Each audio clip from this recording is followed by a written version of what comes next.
Hello, my name is Christie Smirl. I'm a nurse practitioner as well as Ayurvedic specialist. Today I'm going to be discussing the fundamentals of Ayurveda. The word Ayurveda means in Sanskrit, science of life. Ayurveda is a holistic form of healthcare that was developed over 5,000 years ago in ancient India. The seers and sages of Ayurveda first looked at the macrocosm, or environment, which influences all human life. Then they looked at the microcosm and determined how that sense of nature influenced our daily health status. So the three main factors they saw that influenced the health of nature were the wind, the sun, and the moon. Wind is very necessary so that we don't have stagnancy. But in excess, we have problems like windstorms, tornadoes, and hurricanes.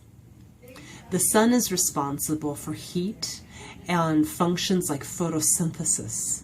But if the sun is too intense, naturally we get overheated, possibly to the form of non-compatibility with human life, drought, and dryness. The moon, we know, is responsible for the tides and water balance. But if we have too much water, we end up with floods. Then the seers and sages of Ayurveda looked at the human body, and they saw three primary correlating factors.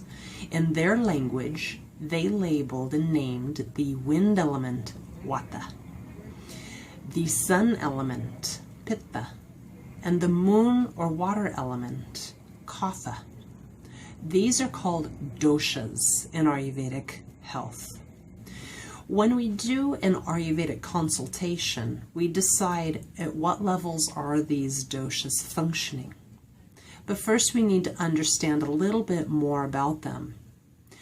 The Vata dosha within the body is responsible for movement of the gastrointestinal system and peristalsis, movement of the neurological system and transmissions of signals, movement of the musculoskeletal system, and any other moving function within the body. Now, if Vata gets too high, we see movement-related problems, similar to a windstorm within the body, such as restlessness, anxiety, insomnia, or wind in the belly with gas, bloating, or windy climate of the body, such as dry skin, hair, and nails. The second element, which is in the body, is Pitta. And Pitta is responsible for keeping us warm and maintaining proper metabolism. However, if Pitta and heat rises too high within the human body, we see burning symptoms, burning sensations, inflammation, and rashes. The third element, or dosha, is called Kapha, and Kapha is responsible for nourishment and stabilization of the body. With a minimum level of Kapha, we can start developing weakness within the body or emaciation. Whereas if Kapha goes too high within the human body, we have buildups, obesity, high cholesterol, problems with polyps, cysts, and tumors. So it's very important in Ayurveda to first determine what the person's primary constitution is.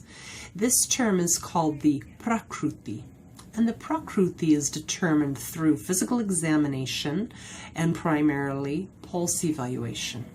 During a pulse evaluation, we are able to determine, are you primarily Pitta, are you primarily Vata, or primarily Kapha? And then that can help direct a whole host of recommendations.